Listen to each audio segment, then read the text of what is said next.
केंद्र सरकार वक्फ संशोधन विधेयक पर विपक्ष को बहुत ज्यादा वॉकओवर देने के मूड में नहीं है, शायद इसीलिए इसे जल्द ही कानून देने की जुगत में है।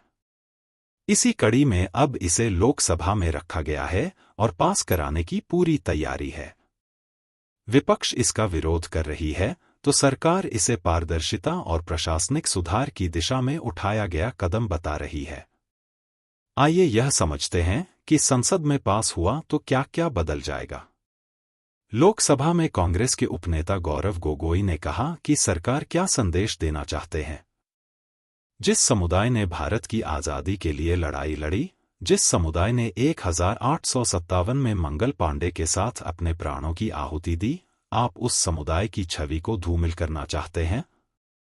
जब आप अंग्रेजों को दया याचिकाएं लिख रहे थे, जब आप लोग भारत छोड़ो आंदोलन का समर्थन नहीं कर रहे थे, उस समुदाय ने भारत छोड़ो आंदोलन का समर्थन किया था। आप उस समुदाय की छवि को धूमिल करना चाहते हैं जिसने 1924 में जिन्ना के दो राष्ट्र सिद्धांत को पूरी तरह से खारिज कर दिया था।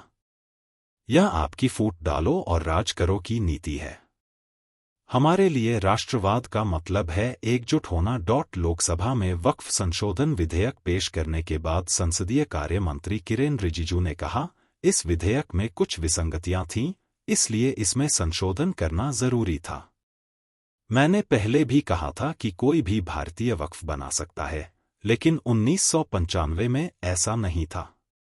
2013 में आपने इसमें बदलाव किए और अब हमने 1995 के प्रावधान को बहाल कर दिया है, जिससे यह सुनिश्चित हो गया है कि केवल वही व्यक्ति वक्फ बना सकता है जिसने कम से कम 5 साल तक इस्लाम का पालन किया हो। वक्फ संशोधन विधेयक को लोकसभा में विचार और पारित करने के लिए रखा गया।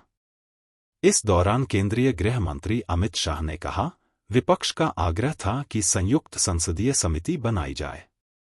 हमारे पास कांग्रेस जैसी समिति नहीं है। हमारे पास लोकतांत्रिक समिति है जो विचार विमर्श करती है। कांग्रेस के जमाने में समिति होती थी जो थप्पा लगाती थी। हमारी समिति चर्चा करती है, चर्चा के आधार पर विचार विमर्श करती है और बदलाव करती है। अगर बदलाव स्वीकार नहीं किए जाने हैं तो समिति का क्या मतलब है।